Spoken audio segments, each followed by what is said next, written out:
Good evening, everyone. Welcome to another wonderful tasting with the Virtual Tasting Society. Tonight, we're joined by Rich Varga from Laphroaig. Everybody get ready to get your peat on. Rich, take it away. I'm wearing my favorite shirt here. If anyone went to pizzeria, I was probably wearing this then too. Shout out to Jane on that. If you went to pizzeria, Jane treated us. We did a deconstructed root beer float, which was not just Laphroaig in root beer. That would be boring and dumb. So what we did is we did a basically a craft cocktail with Laphroaig and tried to reproduce and replicate the root beer flavor profile. And so we called it your uncle's root beer. You can guess what uncle that would be in your family. And then Jane really enhanced it by making a peated vanilla ice cream that we had on top. And it was amazing. So good that we had a little bit left over and we did Laphroaig peated vanilla affogatos at the end of the night, which was a real treat. So thank you, Jane, to that. So many Very more welcome. things. Sorry. You're very welcome. Oh yeah, that was a real treat. Um, so anyway, this is the 12 year. To me this is just a nice one to kind of start off. If you don't know, Laphroaig is I like to think of Laphroaig really as just sort of like that working class mate, that working class friend that just very accepting and salt of the earth. But literally it's fit for a king because it is the single malt that King Charles is his favorite. So it's why we have a royal warrant. We had it when he was a prince. Um, and why it got renewed when he was a king. All those royal warrants, by the way, they expire when we have a new monarch. So we had to get that renewed from when he was a prince to being a king. And like I said, it's his favorite.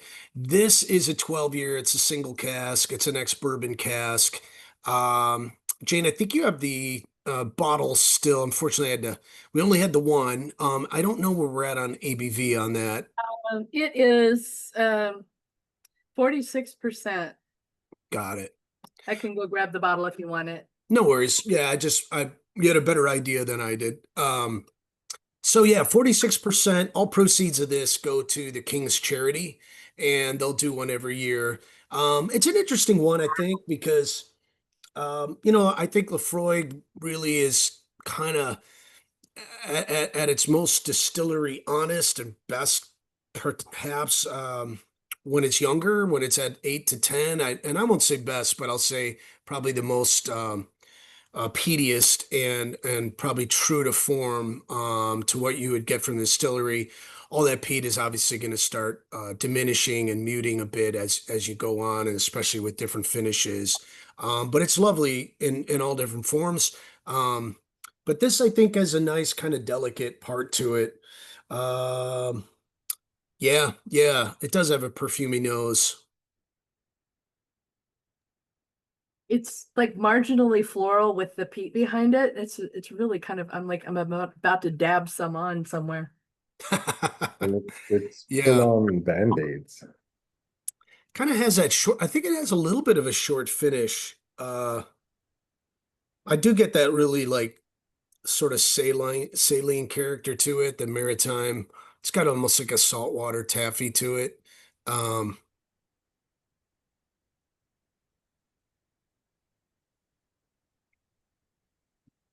Nice and light too. Peanuts. There's a nutty flavor to it, almost like salted peanuts. Yeah, yeah. I kind of almost got an almond thing on the finish there too. Yeah. So this is 2 years on from obviously our signature 10. It's just sort of the kind of the family recipe. Um, if any thoughts on this before we move on to the 10, or you can keep savoring it. I'm probably just going to go ahead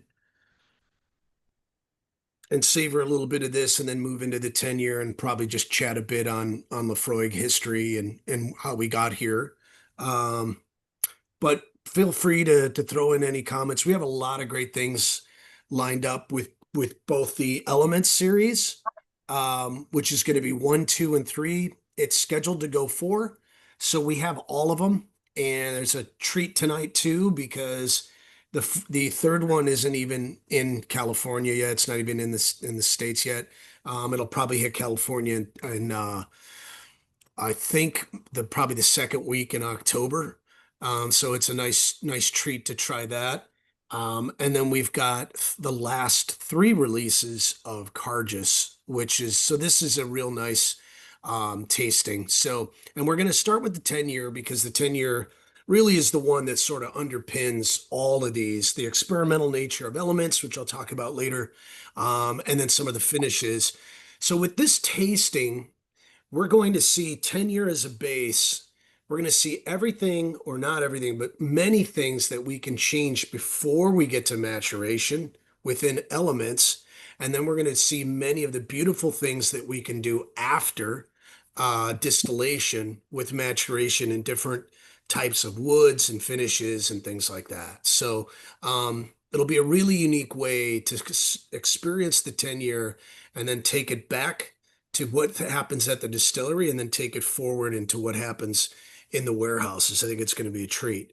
So let's talk about Laphroaig. So Laphroaig is probably near and dear to many people in this room. It's probably not new to a lot of people. For a lot of people, Laphroaig ends up kind of being your peaty rite of passage. It's maybe something that you tried and you loved it or you hated it, or you started and you were like, I don't know, but then after a while you started to get an acquired taste for it, and now you're as addicted as I am. And I think it's the standard bearer for peated single malts. And of course I'm the brand ambassador, so I probably could have a vested interest in saying that, or I'm somewhat biased. However, the sales do bear it out too. We're the number one selling peated single malt, so I think there is a lot of fans around the world.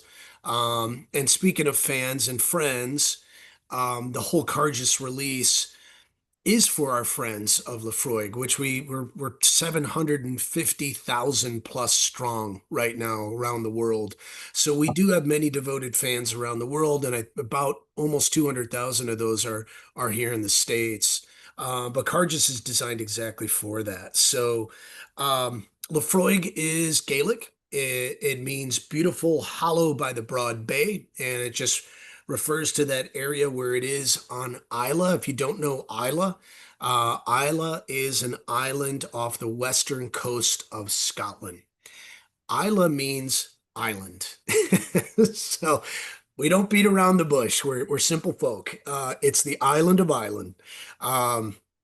So it's an unforgettable taste, and I think the core taste profile on this, and probably everyone would bear this out too, is that it's intensely smoky or peaty, right?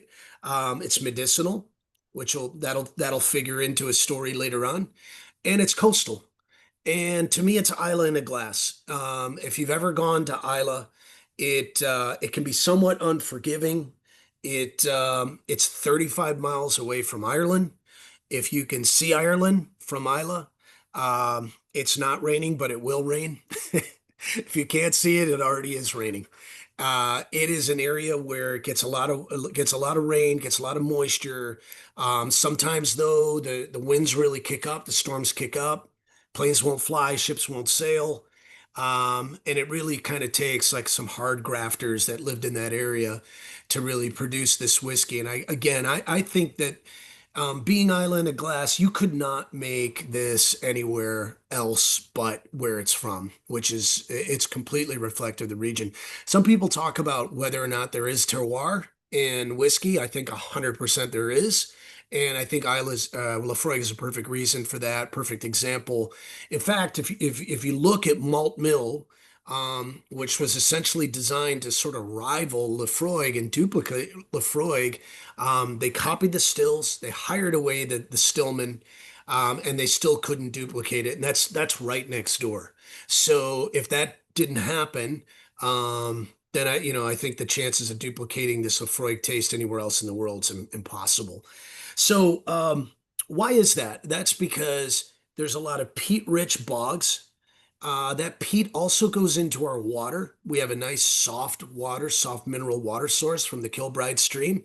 If you see it though, it has kind of a brown tint to it. There is a peatiness that's in the water, and it's a nice soft spring water, and we're right there on the ocean. We get the brunt of those Atlantic storms. We get the influence of the sea right into the casks, right into every aspect that we're doing. Even the malting floors have windows that face out to the sea. So every aspect of that, and sometimes even the water's splashing right up onto Warehouse One. So it's really part of all that. So that would have been enticing in the early 1800s to two brothers that came there in 1815, and they were going to be cattlemen. They bought 1,000 acres and they bought this plot of land.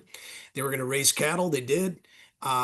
They started, of course, for the winters, started stocking grain. And like good Scotsmen, if you've got excess grain, you're going to turn that into whiskey. So it holds better, it doesn't spoil, and it's got a really great resale value. And after a while, that sort of side gig ended up being the main gig. And they officially went legal in around 1825, 1826. And along the way, we had one of the brothers who really was sort of the more passionate of the two, Donald Johnston. He ended up buying out his brother Alexander for 350 pounds in 1836. Alexander took his new bride, went to Australia, and lived a nice long life. And you think, geez, 350 pounds, well, that doesn't seem like much of anything. But if you look, and 350 pounds in today's dollars is about $52,000. That's not too shabby, really, for essentially what was a startup, and there were no guarantees, and it's a very challenging environment and takes a lot of hard work. So $52,000 later, Alexander went to Australia and enjoyed his life. Donald stayed on until 1847 when he tripped and fell into a vat of boiling pot ale, had massive scars, and succumbed to his injuries 2 days later. Um, that's a weird story. There's a lot of intrigue and a lot of weird things that are happening at this location and in the 18 at this time period. He's a pretty experienced person, and for him to fall into a vat of pot ale, I don't know, maybe. Um, I think it needs a Netflix documentary for us to fully see. So it ends up going in and out of different family members' hands until eventually it ends up with two sisters that acquire it. And one of the sisters' niece or nephew is sent there to basically help his aunts. And that's 1908, and that's Ian Hunter. And Ian Hunter is the hero Laphroaig didn't know they needed. Ian Hunter is the reason, he is the catalyst in many ways for Laphroaig being locally well respected, but turning it into a global icon. And he did it in 3 short decades. I'll take you through some of the highlights of what he did, but he arrives in 1908. He's not an easy guy to get along with, and he's got a lot of vision, and he basically straight away cancels a contract to the neighboring, which was Lagavulin from Mackey and Company, where most, if not all of it, was going to their White Horse blend. And he just saw that as really prohibitive for it to become a single malt on its own. He cancels the contract, and Peter Mackey gets big time mad. To the point where he dams up the water source and they have to go to the court and all this stuff.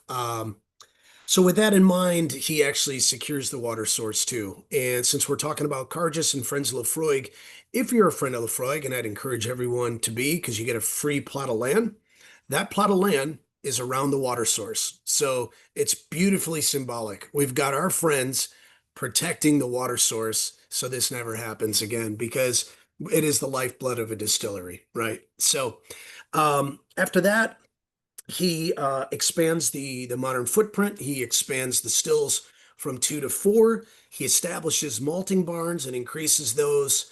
And then he becomes essentially a brand ambassador. He goes to the United States during Prohibition, which is crazy. That seems like a crazy time to try to expand your market for spirits. But he famously convinces the excise U.S. Customs that, come on, this isn't, you don't drink this. This is come from the old country. You rub this on your knees, and smell it. It's medicinal, and this is something that's it's medicine, and it becomes legal, and it's legal during Prohibition, and it expands. It gets helps them get a footprint while he's there. He also does one of his last great acts, and that is he sees American bourbon casks, and he makes a decision to have those mature for Laphroaig. And 75 odd years later, it is still what we do. This was a really prescient and forward-thinking thing to in the early 1930s to then change everything to American oak. But he feels that it's the best to sort of really keep that distillery character. To this day, the tenure is a vatting of anywhere from 10 to 13 years. 70% of those are first fill bourbon. It's what we do for all of our sort of default. Most of those are going to come from Maker's Mark, and 30% of those are going to be second fill American oak. So that's kind of um, that's the family recipe, really, and it's held us in good stead. It's the thing that Ian really wanted to persevere and make sure was a cornerstone of the brand. As late as 2022, we got a double gold medal from San Francisco World Spirits. So to still be getting recognition from significant judges is I think it's a testament to how well it's endured. So I hope you're enjoying the 10. I am. It's delicious. Yeah, it's your first friend into Laphroaig. Um, And then I don't want to miss an important part of Laphroaig's history, which is Bessie Williamson, who is a massive trailblazer as a female for the distillery and for Scotch. Um, Bessie comes in 1934, and she comes for a summer job, and she's going to be Ian's shorthand typist. She's already forward thinking because she spent 5 years getting a degree in education that she'll never use. So she would have been perfectly at home in today's modern society of getting degrees that you never use. Um, but she goes and she is a shorthand typist and she's charming. And she wins Ian over, and he's kind of a gruff guy, and and they get along perfectly. She ends up staying in Isla for the rest of her life for 40 more years.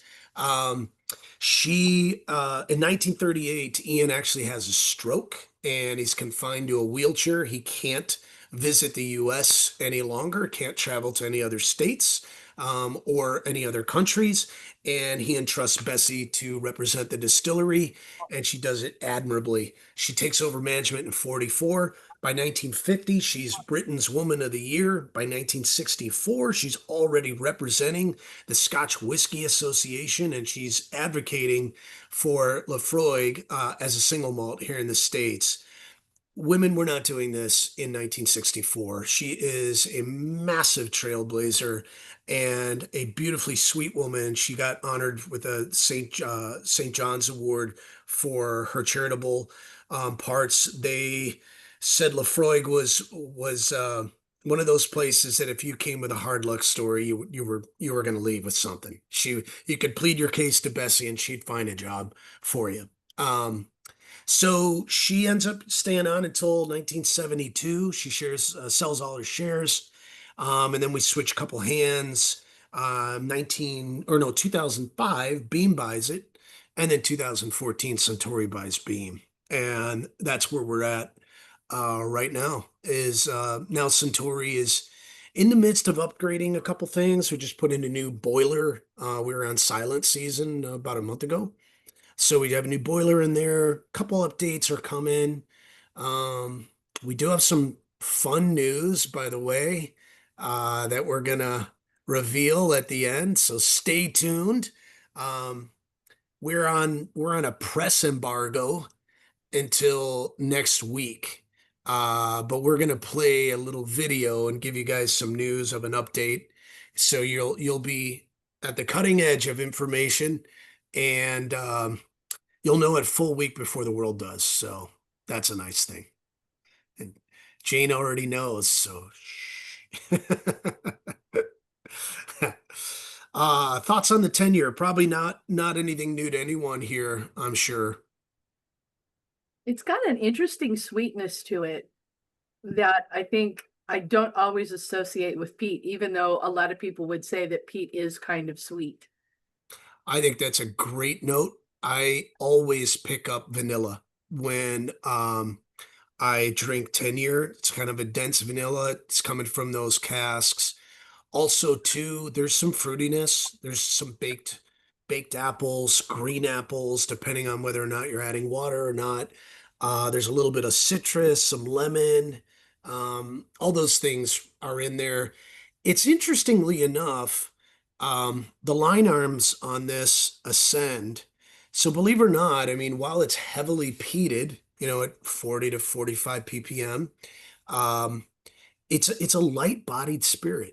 And so it's an intriguing thing on how those two work. And I think, that lightness really does give us that sweetness and really does kind of give us fruit. Fruit notes will start to come in at different parts of the maturation. Usually maybe around 12 to 15 years, you'll start getting some of those stone fruits. I do get apple straight away, and a little bit of lemon custard or a little bit of lemon citrus. Um, but yeah, it's a nice combo of the light bodied but heavily peated. It's not super weighty in that sense.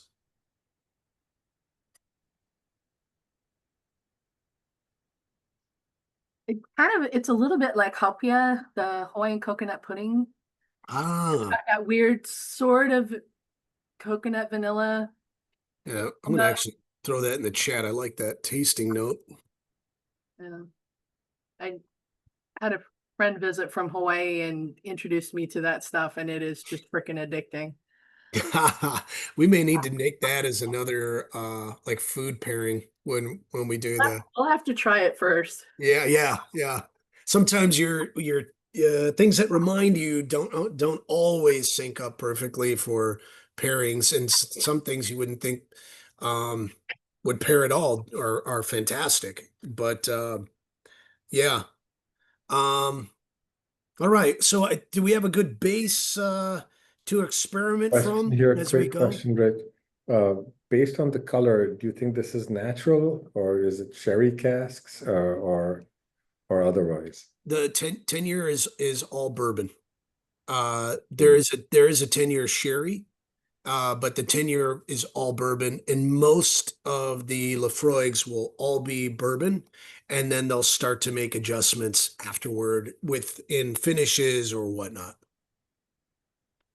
Thanks. So we've got, and within that, um, almost 3/4 of it is first fill. So we really want to get the sweet vanilla notes that Jane picked up with the sweetness. And then we have a little bit of that. I don't want to overpower it with the wood. So we do have a 30% of that is second fill bourbon. All So right. do these claim to be the natural color, or are these some of the Natural. darker ones? Natural. Yeah. Yeah. Yeah. Okay. Some of the others won't be. It just depends on the release. Um, This one, I'm sorry, the 10-year we do color because it's such a massive product around the world that we're just coloring for consistency. Sure. Very trace amounts though Mhm. within this, especially because it does have that sort of straw color. But we're just leveling off. We've got anywhere from 10 to 13 years, so just to get consistency across the board. We know it's in a green bottle, but we just want it to be the same, where everyone else tries it. Brandon's, yeah, picking up the apple. Yeah.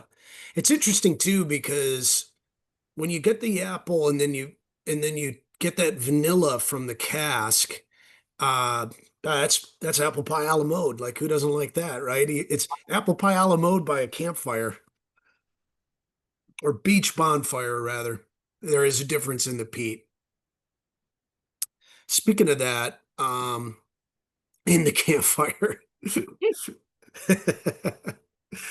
uh, so yeah, so our peat, just to have a quick chat on that, there is a difference in peat throughout Scotland, right? So it's an agricultural product, so or byproduct. So it's from thousands of years of vegetation in that region compressing, and they're on their way to becoming baby coal. They just need an anaerobic environment so they don't break down and they just keep getting compressed.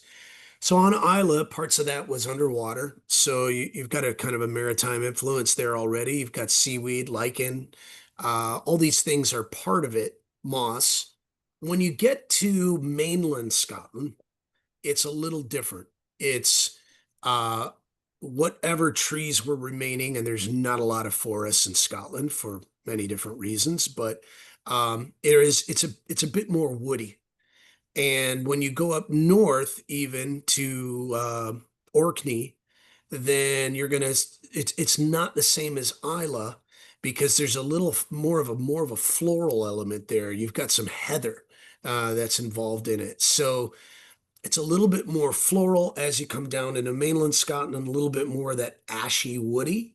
And then as you go into Isla, it's more that maritime seaweed, salinity, all those things come into play with the peat. So I think it's a good distinction because to me, peat is earthiness and organic. Smoke is sort of a byproduct of that. And I would describe this more as peaty than smoky. So, are we ready to get into elements? Yes. All right.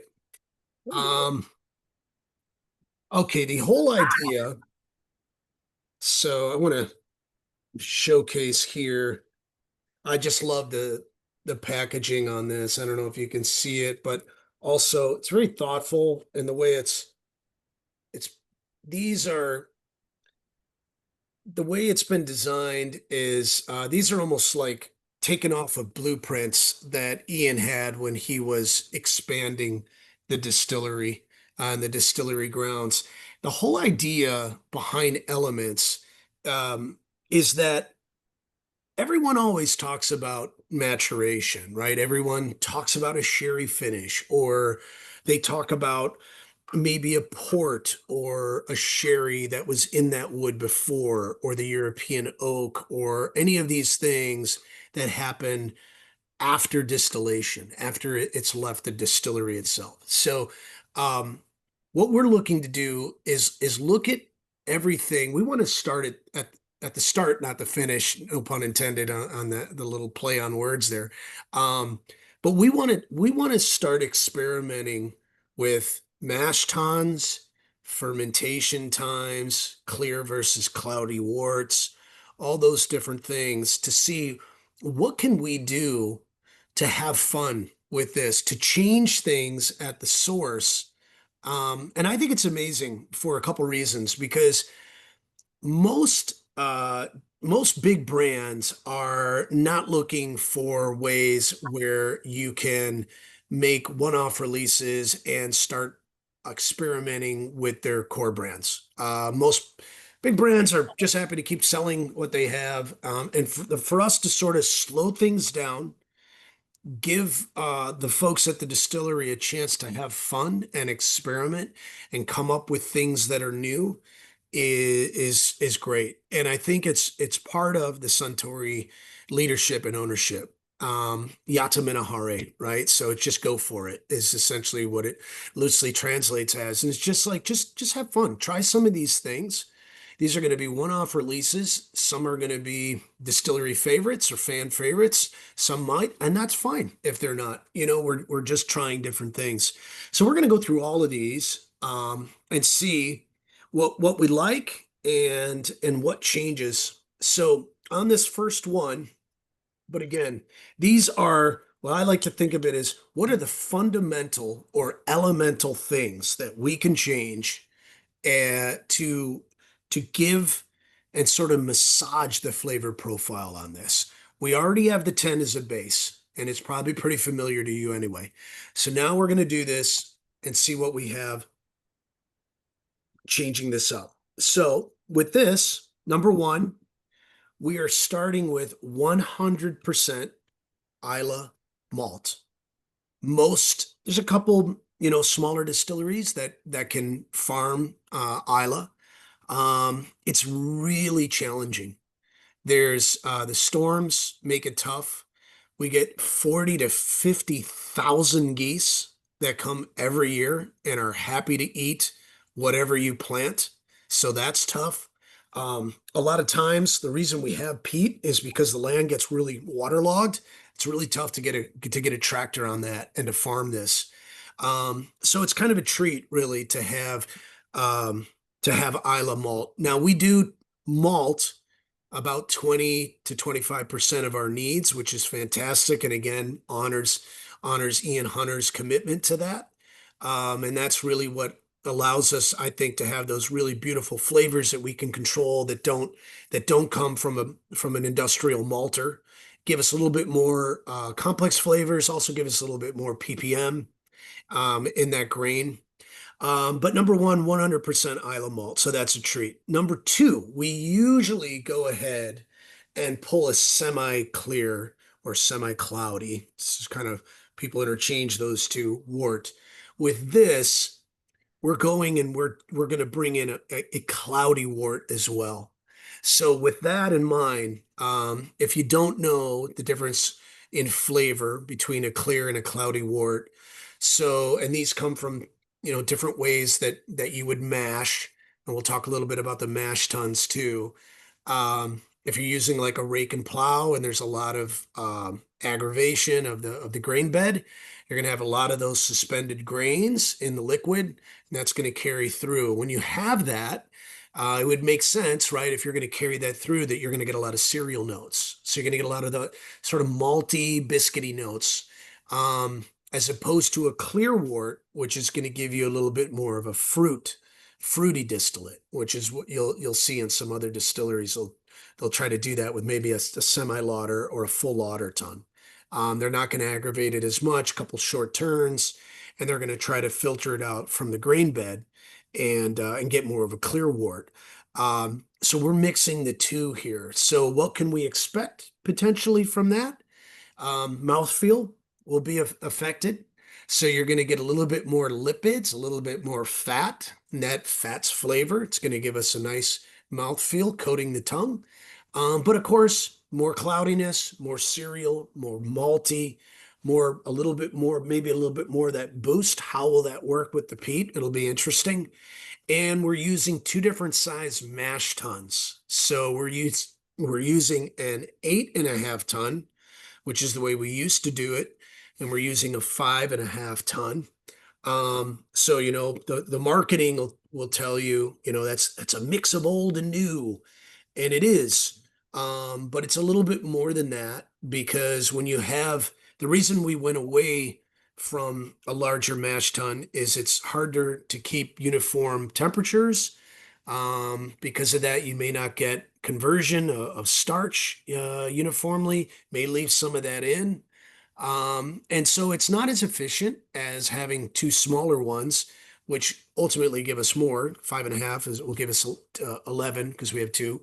But it's a little bit easier to control those things. However, when you do have some of that unconverted starch, that might be good if you want a cloudy wort, because some of that's going to continue over. So it's going to help us get that cloudy wort. So mixing those two mash tuns together is going to help us bring together that semi-cloudy and cloudy, and we'll see where we're at. So Go ahead and nose it. Three different things at play here. 58.5 on the ABV. So we really want to give you, right out of that barrel. And keep in mind on all these, the barrel is the constant. That's the thing that doesn't change. The American oak bourbon barrel is the constant. It's everything else before. Yeah, I got an apple mint off the top of it. Apple mint is the mint that's got the really fat fuzzy leaves. I It's definitely, a lot sweeter than I was expecting from after the nose. yeah, I really I get that spice and I get that pepper. Um, but I definitely get a minty herbal aspect to this big time. Um, not really getting much of the fruit, and I think that, I think the fruit definitely gets muted in this experiment, because we've got a cloudy wort, we've got a larger mash tun, we've got a bigger grain bed. All those things are going to come into play. Um, and I think too the Isla malt's probably going to be a little heartier too as far as flavor as opposed to like crisp maltings or any of the others. The nose is similar to me, but I really get that herbalness. Um, a last comment here, or last couple here. So yeah, so Tyler, the proof on this punches up the peat and the salinity. Yep. Um, on the nose, I get light grain woods, malty biscuits, ash, and vegetal notes. Yeah, 100% I agree with all that. Um, taste punches with more vegetation, some burnt ends, chars. Yeah, yeah, yeah, all that resonates for me as well.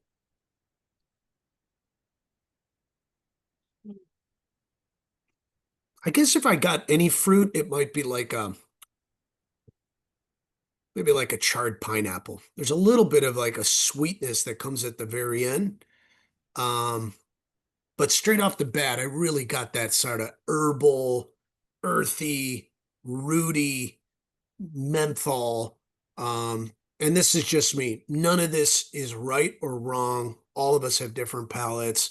Don't be afraid to throw in what you're experiencing. A lot of times, someone's probably experiencing something the same, and they just maybe were a little inhibited and didn't want to say something. There are no right or wrong answers on this at all.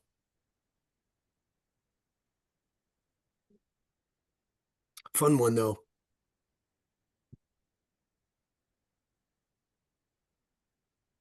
It's a good one too, I think, um, to leave, add a little bit of water, let it develop, and come back to it. There's a lot to unpack there. There's a lot to unpack there. Yeah, I'm noticing the longer it's sat in the glass, the more the nose starts to smell like it tasted. Yeah, The nose was interesting. kind of light when I first was Yeah, giving it a good sniff, and the first shock of the palate was a big surprise because it did not taste like it smelled. no, it didn't. And now it's coming back and it's kind of aligning for you. Yeah. I'm gonna add just a little.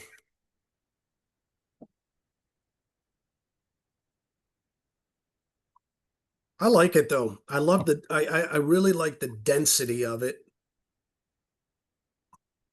It's got a really nice mouthfeel. Yeah. Yeah, I think But that's you get those fats and it coats it very nice. One's my favorite thus far. It's like when you're when your first game of the season, we're undefeated. To me, the water almost brought out like a chocolate note or another layer of creaminess. Interesting. I'm gonna open this up right now.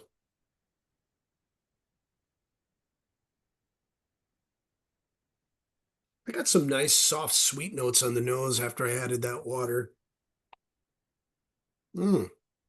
Wow, did that pineapple really come in on the nose right when I was sampling it? yeah, I Yeah, get the I chocolate got note too. I almost got like a like a chocolate malt kind of note on that, or even like a Like a Whopper. yeah, interesting, right? Yeah. Yeah, definitely. Malted makes sense. Mm. We're increasing the malt.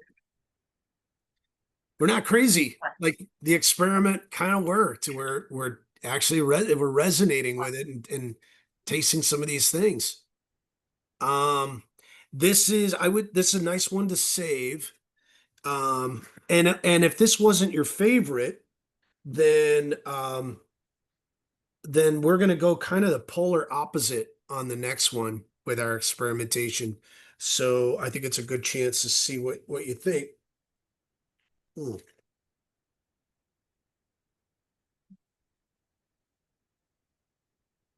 All right. Elements 1.0. We have a fan thus far. Elliot. Um, these, by the way, if you like them, um, they are limited and they're pretty hard to find 1 and 2. You can pop around. I actually just saw at John and Pete's, they had 3, so I bought them all. Sorry.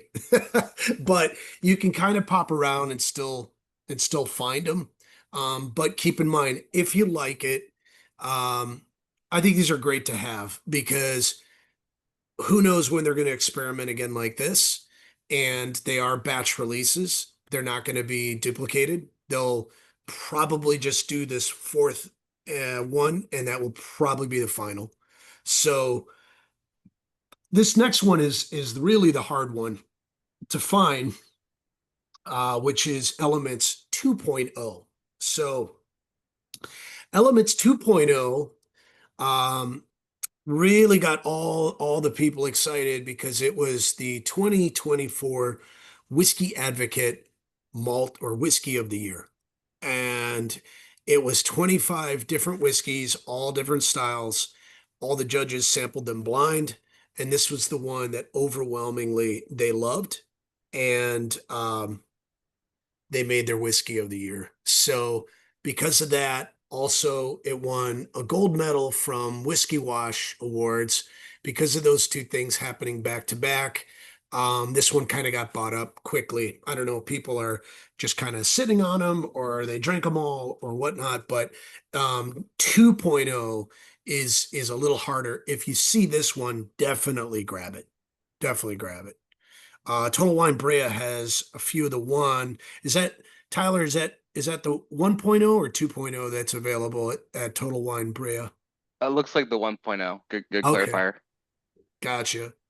Yeah, Um, I saw it on the website for High Proof in Fullerton.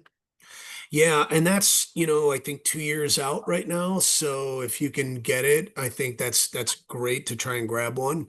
Um, they didn't put a lot of, marketing behind any of these, except of course when the judges found it, then word of mouth got out on 2.0 and it just kind of lit a fire. Um, but 2.0, what we're doing is we usually do 55 hours for fermentation. We went to 115 hours. So we doubled our fermentation, and what happens during then is you're developing other types of bacteria, lactic acid bacteria. And after 55, you start developing more fruit notes. And like someone like Bowmore they'll ferment a little bit longer.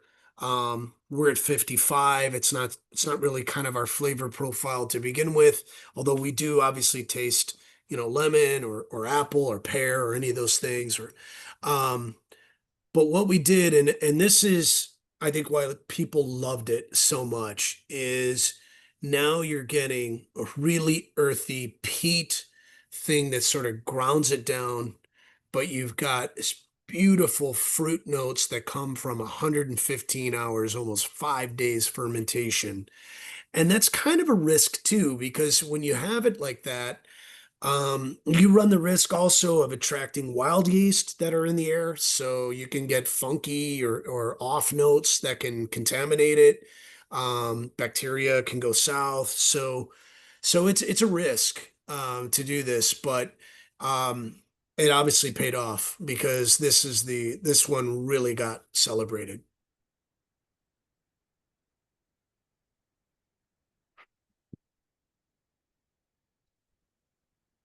Asian pear, pineapple. Yeah. Yeah. It's a to me it's honey, it's cream soda, it's mandarin oranges, lemon, um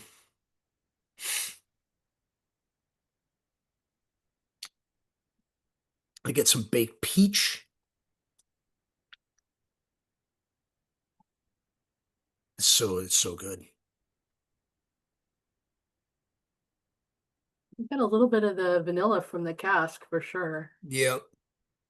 And almost like there's like a little smoked seafood in there. You kind of get that, you still get that peaty, fiery thing on the finish. To me, I get a little bit of that lighter journey initially, kind of dances around into and through the fruit market, and then we kind of end with maybe more familiar territory. But to me, it's incredibly layered, and the way it comes through with all these different things working together, it's really beautiful. Tangerine, rose petals, yeah. Some light vegetables, snow peas. Oh, that's an interesting note. Um, Phenomenal, yeah. It's a real enticing nose.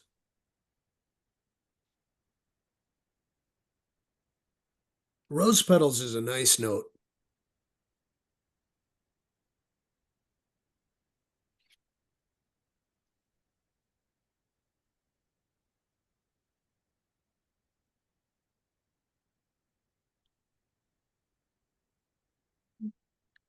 I love this one. This might be worthwhile to maybe go back to the one and see the difference between that sort of spicy maltiness contrasted with, sort of the polar opposite flavor profile wise. We're going for fruity, lighter, and seeing how the two work. Mm, yeah, wow. I really got that woody influence on the nose on 1.0 going back to it. Maybe it's just because I had the two. Yeah, I'm almost getting sandalwood on the nose of the one now. Yeah, yeah, yeah, yeah, for sure. Yep. Fascinating. I love this stuff. Yeah. And now we're ready for three, or you want to take your time on two for a little bit? I've got 3 glasses. I'm going back and forth. Yeah, yeah, yeah, yeah. I added a couple drops of water to the 2.0, and really like the peach note comes out and the vanilla comes out. So it's almost like a smoked peach vanilla dessert in this Yeah, really yeah. excellent way. Yeah, that's a great note, Jordan. Yeah, I think it's almost like I picture having like almost that part where the vanilla ice cream's melting into the peach, but you're having it maybe by a fire outdoors, like a fire pit or something, and you're getting Or the peach was just grilled. or grilled peaches. Yeah, Yeah, yeah, yeah, yeah. real nice. I got that pineapple note on that when I add a little bit of water. I'd be curious if that resonated with you too. But yeah, definitely the peach. I got the honey that came through as well. Um, and that sort of vanilla was like to me like that vanilla, but also like a vanilla cream soda too. That was coming through. I could drink two all night. K&L had 5 or 6. Now they have one less. Total Wine Culver also has them. KNL has 5 2.0s. Something like that. One less. I just bought one. One less. K&L's This 149. is K&L's 149. Total Wine Culver's 169. okay. Yeah, I think MS. I think suggested retail on that was 150. So, for all the accolades and for a year later, for them not to have jacked it up, that's great. I think you're getting a great price on it. Yeah, hibiscus, for sure.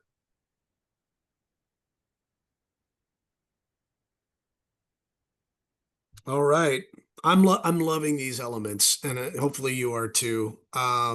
again, we'll have the fourth and final. Um, and I really have no idea. I tried to get it out of George and he didn't say anything. So I'm waiting to see what this is. 3 is interesting because 1 and 2 were deliberate. 3 was not. 3 was an accident. So they looked at the pagodas, and usually the pagodas, when everything's good, there's a white plume of smoke coming out. There was a dark plume of smoke, and usually what that means is that some of the peat dust, you have to maintain these. Some of that caught on fire and was burning. And eventually it was a little bit more than that. It ended up being a full fire in the kiln. And what we like to do is a cold smoke. What we like to do is you could almost put your hands on top of the peat, because what we're looking to do is take that green malt when it's wet, and we want to infuse those wet husks with that peat, and then we'll dry afterward. But instead, what we got was peat caught on fire, and it raised it massively higher than what we would usually have for our safe temperatures in there. So this one's a little unique to me though, because I don't want to, I don't want to I want you guys to experiment it with it and see, but usually we're at 20 degrees Celsius on our cold smoke, and we went up to 40 on this one. So it's kind of 2 ways of thought to think about that. And I'm actually just gonna let you drink it, chat, sip it first, and then we can kind of see. Because I had sort of an idea of what I thought this would be, and it's different than what I thought. And so I don't want to spoil that. So I'm curious what everyone thinks.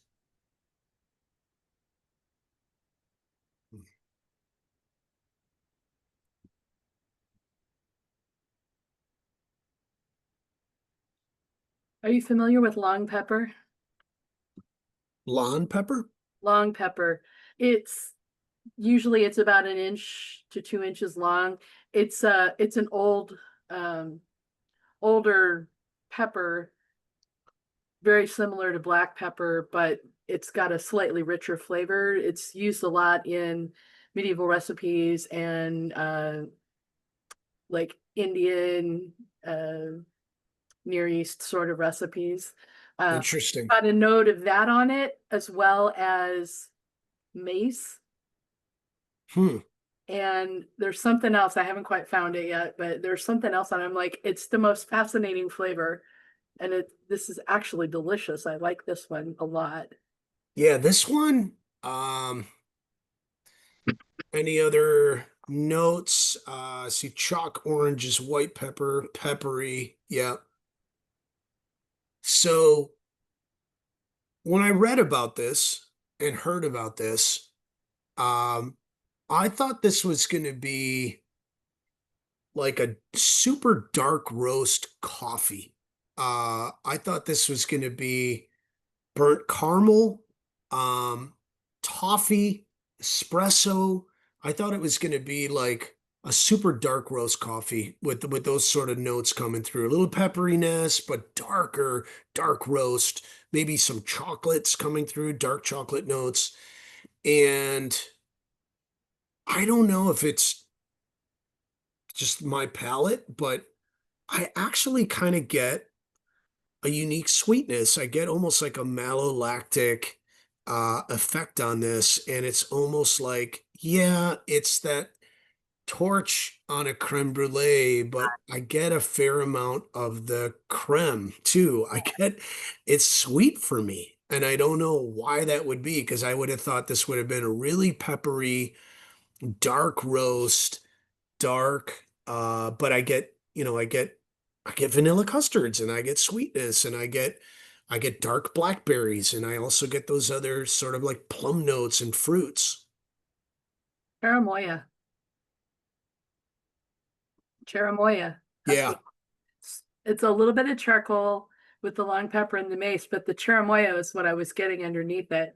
It's that pawpaw. It's a custardy. It's called a custard apple in some areas. Yeah, The big black seeds that you have to spit out because they're bad. yeah, The rest yeah. of it, it's like the weirdest texture, but it's so good. It's kind of what it tastes like. It's like eating pudding out of a fruit skin. Interesting. Yeah. Yeah. That's a great note.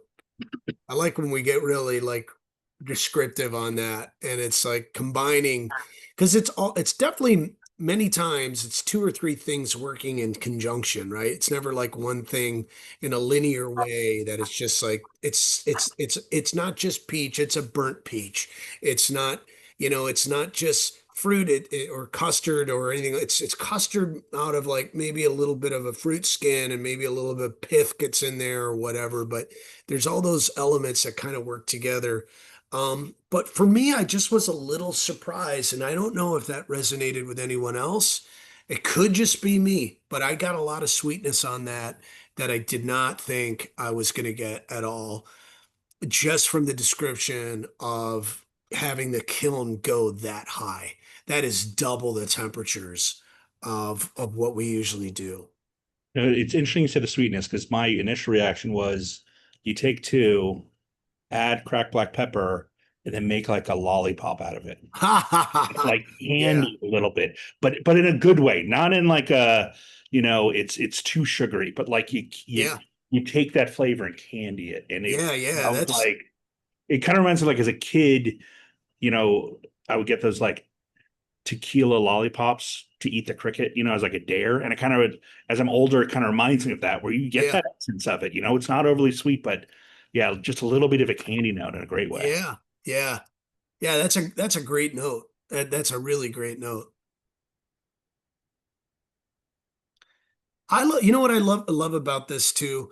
There's well, I don't want to. It's the same distillate and it's the same cask, and look at the wildly different tastes on all three of these, which is incredible, really. And I just love the fact that they're not too big to that they just put their heads down and just keep cranking the same stuff over and over.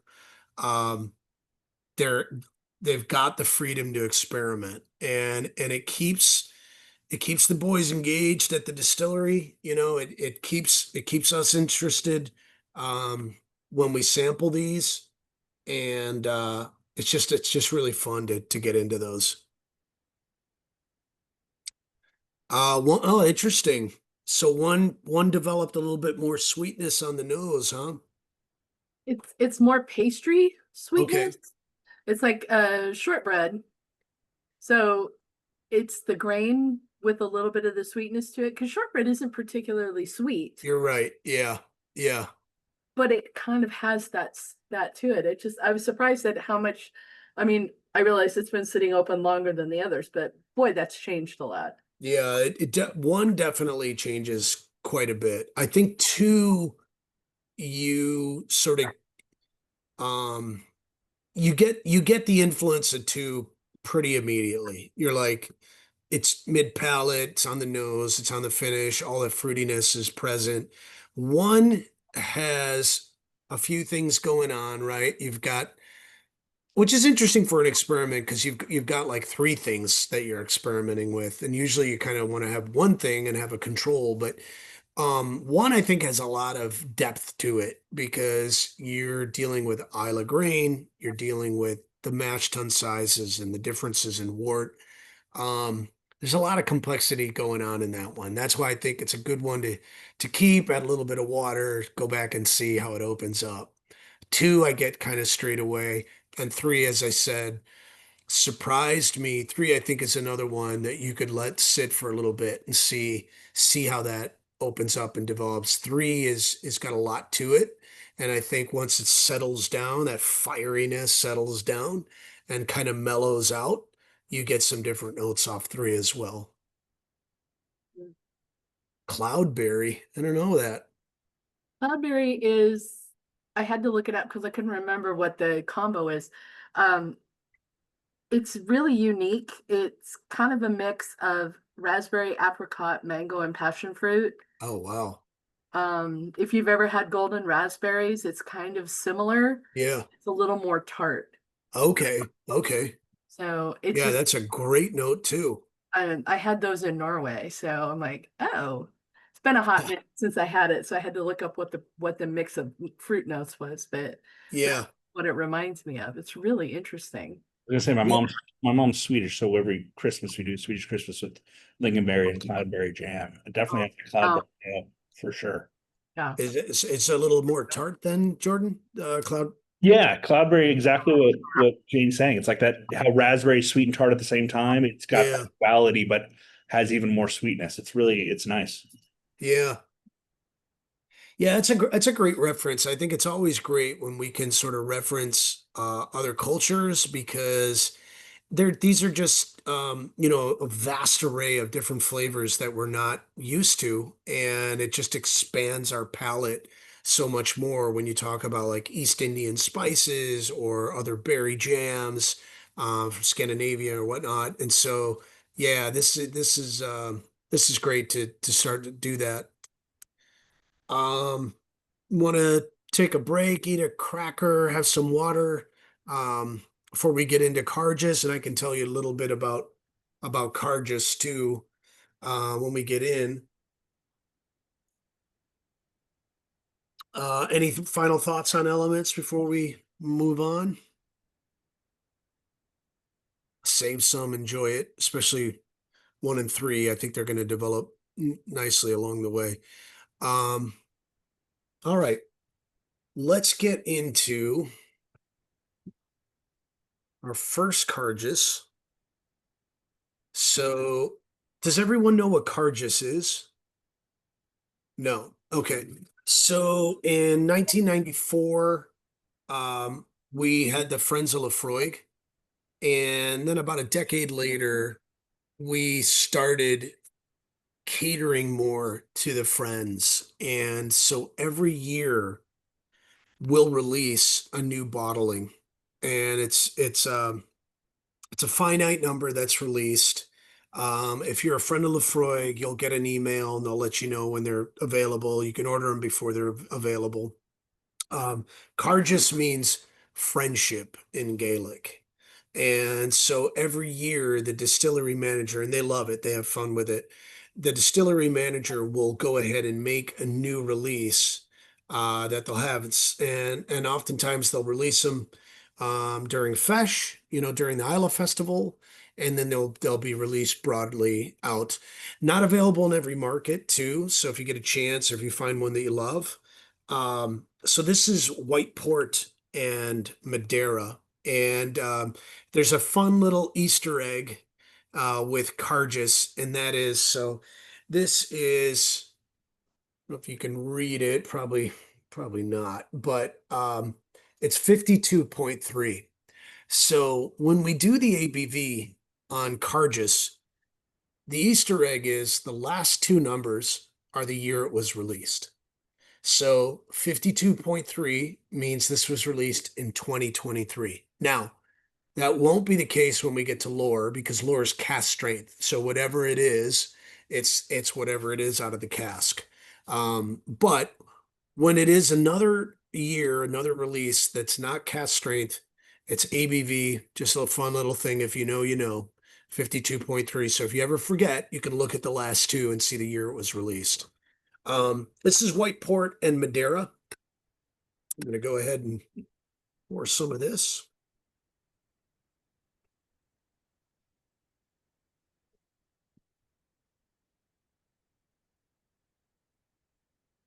So again, 52.3. It's going to have a pretty good, robust mouth feel straight on that. Feel free to add some water to take it down to wherever you are comfortable with. So this is two different styles coming together. So we have 3/4 in second fill Madeira, and then 1/4 in first fill white port. So the white port's going to give us a little bit of those kind of crisp fruit notes. And we'll get some interesting sort of sweetness coming along on this as well.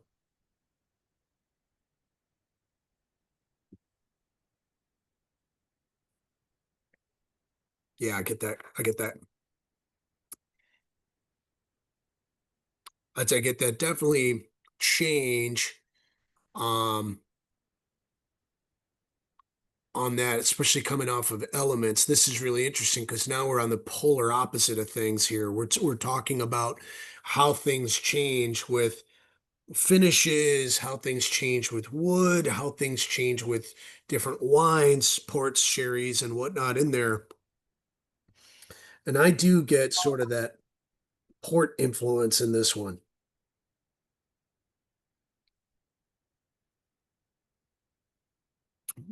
A big fair amount of salinity too in the middle. How that gets some nice honey coming across. There's definitely a nice sweetness on the finish. I don't get a lot of real spice along with this. I get a lot of softer flavors, but I do have sort of that dry sherry note or port, not sherry, but port note in there in the middle.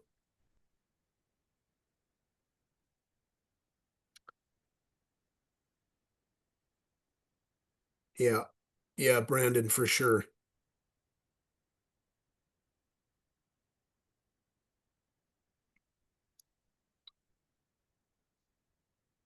There's something on this one right now, mid palate, that I'm not really able to place, but it's definitely coming Cake from the batter. sorry. Cake batter.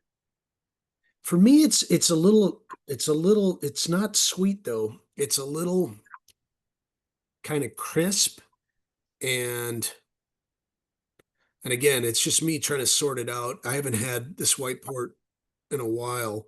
Um, it's just hitting different than coming off on the three. I'm getting more of like a burned marshmallow smoke on this one.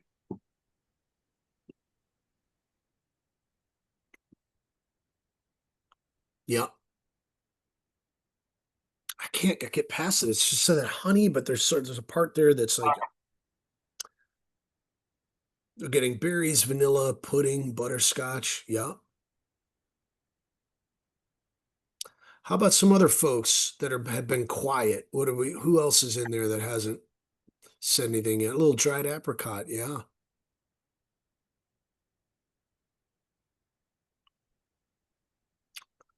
Rare roast beef on the finish. That's interesting. Who else? I'm gonna call someone, put them on the spot. Alex, what do you got? When I first tried this, the 2023, it was kind of more dark fruits than the previous ones, almost like a fruit leather. Okay, But now that I've had it for, a few times, that's kind of disappeared.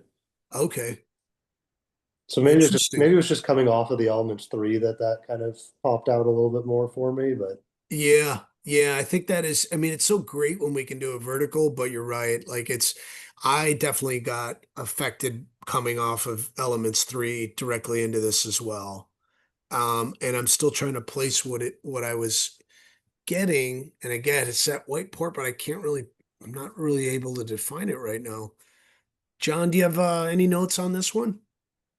Is your palate forever ruined from the peat already? I am famously not one of those people that can pick out flavors like mace or cooking spices or whatever. I get good or bad. This is a whole lot more peaty than me to me than the 10 and the 12. And I get that. It's not bad. I did like the Cardenas better, but that's just me. Sorry. Yeah, yeah, no, yeah, for sure. Elliot, do you have anything you wanted to add? Anything stand out?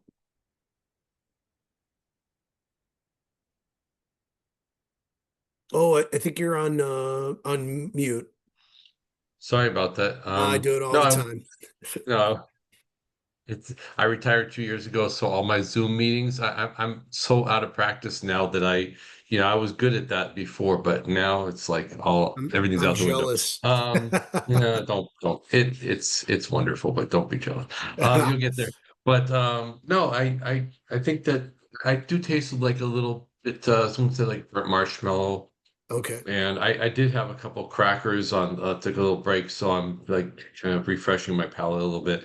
It's striking to me, all of these, when you add water, just a little bit and water it down a little bit, it's a whole different flavor, a whole Oh, different. And yeah. I've always been of the mindset like I drink it if straight up. I usually don't add much water to it, but it does add a lot to it. And so that's all I'm tasting is like a sweet marshmallow taste to it, and it's got the good peat flavor. And I love that. Gotcha. Kaylee, is there anything that stands out on this before we move to the next one?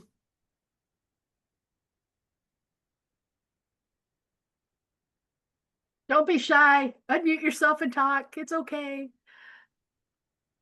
No worries. If not, we can always. We're talking about the Caritas 2023, right?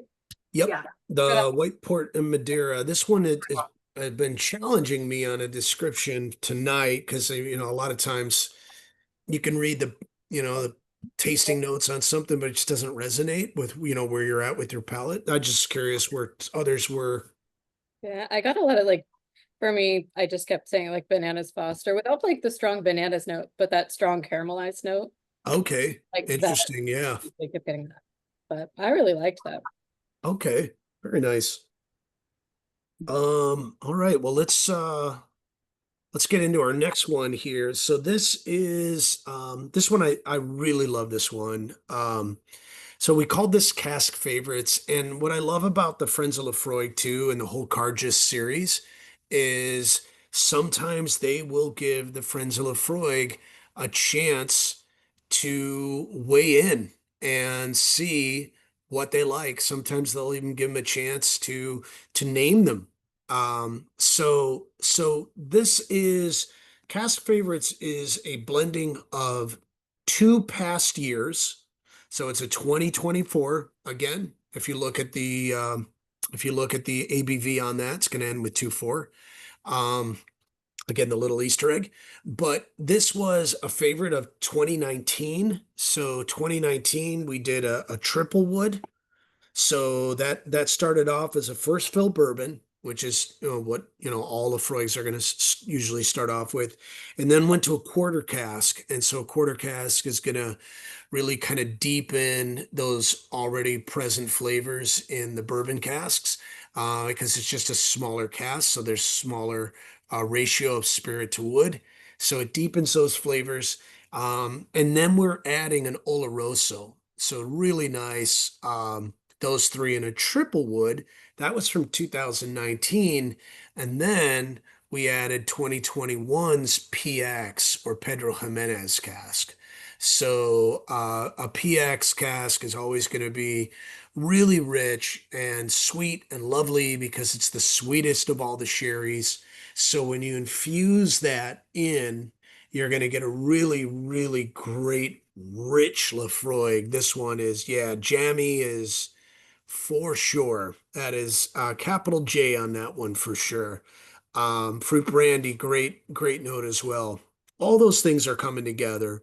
So we've got European oak, we've got really impactful sweetness that's coming from those first fill and quarter casks.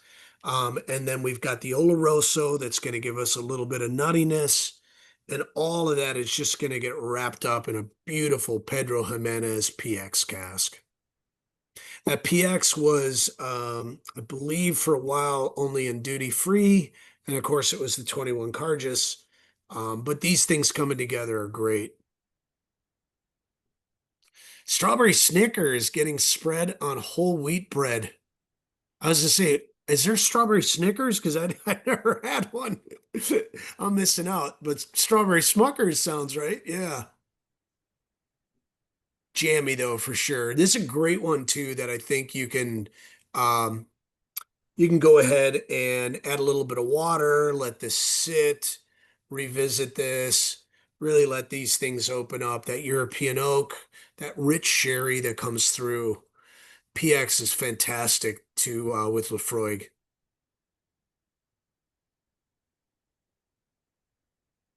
Yeah. This is amazing. Yeah, I love this one.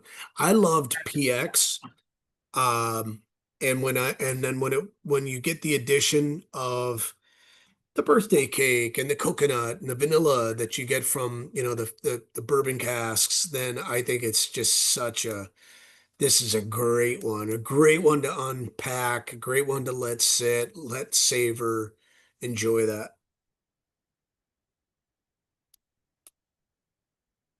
And these are still readily available too. Thank God. Yeah. Yeah. They ended up making a lot of the last 2 years. So they're pretty available almost everywhere. Really nice one. We're gonna end on a highlight though, I think. Um, Before we get too far in, I want to invite everybody to come back onto camera. We have a tradition towards the last pour. Everybody raise a glass and say thanks to Rich and to Centauri and Laphroaig and all the wonderful people who make this possible. So you can grab a screenshot of everybody. So raise a glass and smile at your camera. Okay, let's see how that did.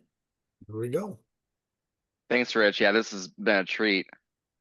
Yeah, I like this. I like this tasting where I had a chance to, get a couple of these things that weren't in the States, like the Elements 3.0, and then do just a little bit of legwork to track down some of the others, the 1 and 2, and then the Cargus. And I really love this last one. I think we're ending on a nice note. So we've been tracing through elements, sort of the core things that we can do at the distillery. With lore, the story behind this was made by our then distillery manager, John Campbell, all the way back in 2016. And if you look, some of these are starting to get left off, but if you can read, it says right here on the old bottles, all the old packaging, before some of these are switching over, on that says one of the most richly flavored of all Scotch whiskeys. And John was like, I want to make the most richly flavored. And so what he decided was he wanted to sort of break down the tasting notes of Laphroaig. And he decided smoky, dry, spicy, floral, and sweet. Of course, we know smoky is going to be a cornerstone of Laphroaig. Peaty is going to be a cornerstone. Um, he deliberately didn't go with salinity on that, which is, I think, an interesting thing. But lore is, and this is fantastic because when he first made lore, it got watered down and diluted down to, I believe, 43%. The great thing about this Cargus release is this is cast strength. So we are going to get John's original vision for this, and I can give you, his kind of original recipe on what he thought. But the idea behind lore is that this is our history. This is our lore. This is our verbal history, and it employs all the different casks that have been used throughout history. So we're going to have bourbon, we're going to have quarter casks, we're going to have Oloroso, we'll have hogsheads, we'll have sherry influences. All these things will come into play. And it is like looking back over the 200 plus year history of Laphroaig and bringing all those barrels together. This is anywhere from 7 to 21 years old. And it's employing all these different things. It's not that the 7 years are things that should in any way be diminished within that, because actually, when he first made it, he did an 8 to 21 year, and the 8 year was his favorite. He just feels that 8 year Laphroaig is real Laphroaig. That's the one that really defines the distillery character, and he loves it as is. before the peat gets diminished a little bit and before the other wood influences start to take over. So when you look back at what he wanted to do, he had a smoky, dry, and spicy. Those three things sort of set up the structure, if you will, of how that would work. So with smoky, he went with an 8-year bourbon. With dry, he went with a 9-year quarter cask. And then he went to a spicy with an 11-year virgin oak, European oak. So we get a lot of those nice tannins that come from European oak. And then he starts sweetening it off a little bit. So he had a 21-year bourbon cask, which gave us then our floral. And then I'm sorry, he went with floral with a 10-year sherry and then a European oak. And then he sweetened it up with a 21-year bourbon. And just for kicks, he threw in a 6 cask, which was a 15-year American oak bourbon, just for a little bit of mouthfeel, a little bit more of those kind of fat sweetness that you would get letting it sit on there before it went to that higher age 21-year bourbon. So all those different casks were brought together, and it is really rich and really delicious, and it's a journey through all the history of Laphroaig. Super complex. It's such a treat to have this really at cast strength because you can kind of find your sweet spot with that. Um, this is at damn near 60%. So there's a lot of room to play with that. And let's go ahead and see what we got. I'm going to actually get a fresh glass on this one here. And this is why I didn't want to end with the High Grove, because I like the High Grove and it was nice enough, but it's not Cascalor. Cascalor is something unique. Yeah, no, that was Roger. a good Sludge. Mm. Mm. These are great notes. I'm sorry, what's your first name? I see M. Kasabian. That's Matt. Sorry? That's Matt. Ah, Matt, really, really great notes. Really great notes on that. Yeah, that it's all of that. It's all the things that we've been sort of experimenting and touching on with elements. All these things are coming together. It's so complex. It's got so much to offer. And it's the red grapes, it's the wood, it's the tannins, it's the vanilla sweetness, it's the fruit. All those things come into play. I'm gonna just take it down a little bit. Um, Yeah, this one's excellent. Absolutely excellent. glad to hear. Mm. I will sign up, y'all, and get this one as a friend. Yeah. Hickory smoke. I like that note. Yeah, that's nice. Ginger, white pepper, apple pear. Yeah, really nice. Yeah. My first hit on the nose was like opening a fresh tin of treacle when you're making Christmas cake. Oh yeah. It's like I could all the drink this weird all night. fruity notes and the sweetness and the funk that kind of goes along with it. Yeah, hickory's a great way to describe it. Yeah. I think the mouthfeel is a great note too. Yep. Really, just really, really beautiful lipids. Nice, and it's got a nice kind of oiliness to it. Those fats are there, they're present, it just kind of coats and it lets all those flavors just envelop. Especially with a little bit of water. I took this down to like 50s, and this is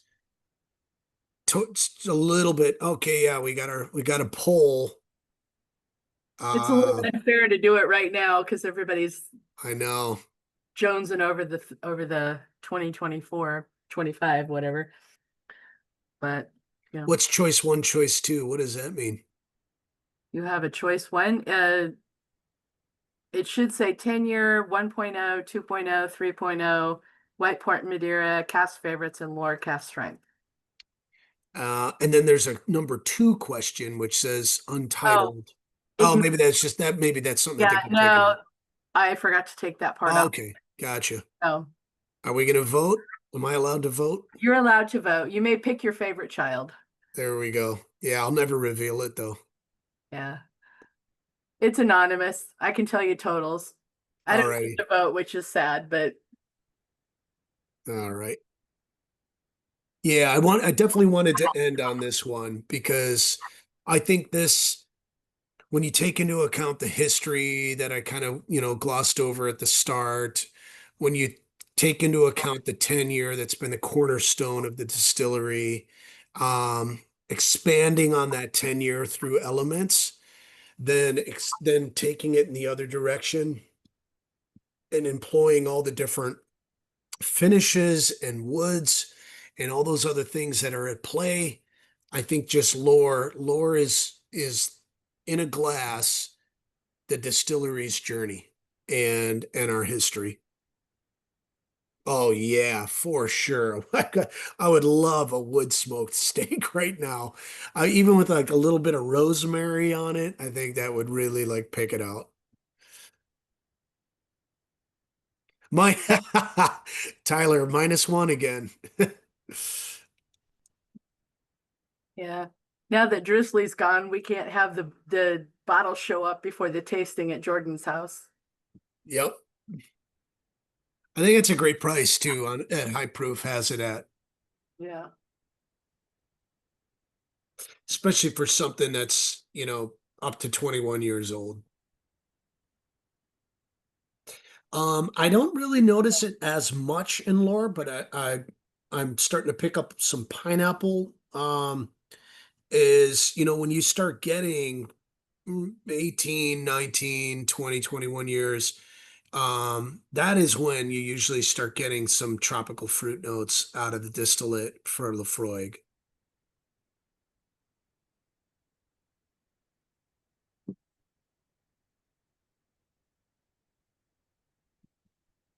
Anyone hasn't voted yet, I'll give you a minute to jump in and then I'm going to close the poll. Already. It's only fair. You can love all your children, but you can just pick your favorite tonight. It's kind of like when one of your children scores a goal or something, you can celebrate them tonight, without having to have a favorite overall. And then we got our big news. Yeah. All right. Last chance. Going, gone. Okay. I know this will shock you. Do you want to take a guess at what was the favorite? I'm gonna say that it was lore. You would be correct. 38. Oh, interesting. Elements. There were a little bit of love everywhere, but Laura took the cake with 5 votes. Elements 3.0 did not register. Interesting. I couldn't vote for it. Ha. Elements 1 and 2 tied.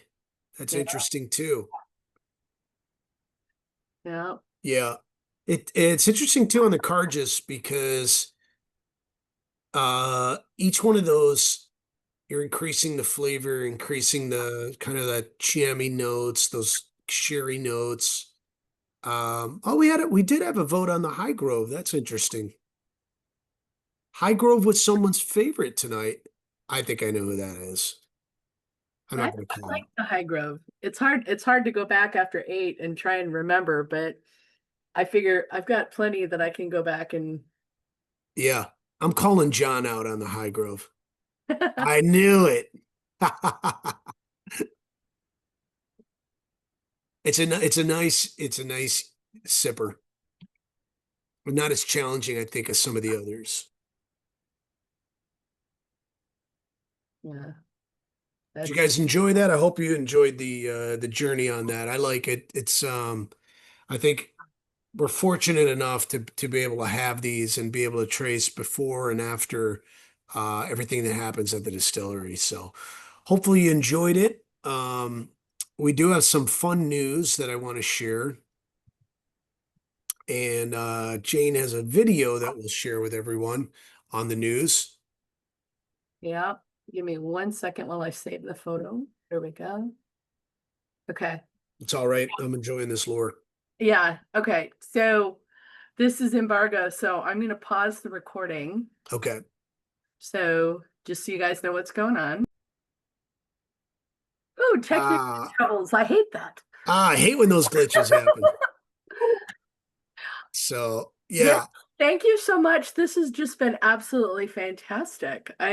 thank you. I can't imagine everybody thought we were going to get through 8 peated expressions and still be standing by the end. Exactly. Well, good. Well, thank you so much. I hope everyone has a great night. I hope you enjoyed that. And please join the Friends of Laphroaig. You'll have a chance to not only get a square plot of land in Isla, you'll help guard the Kilbride stream, the Kilbride soft water source. Also, we will pay you for having that plot of land. We'll rent it from you, and we'll give you, if you go to Isla, we'll give you a free dram when you go and visit right into the distillery. So you can enjoy that, but you also get nice fun things. And we're going to be doing fun events throughout the year and next year. And you'll have first shot at some of those as well. So please join that if you love it, if you're a fan of Laphroaig, and hopefully you found something you enjoyed tonight. And thank you for joining. It was my pleasure, and have a great night. Slanjava. Slanjava. Thanks everyone for coming out tonight. Cheers. Thank you. Rich. Cheers. Cheers.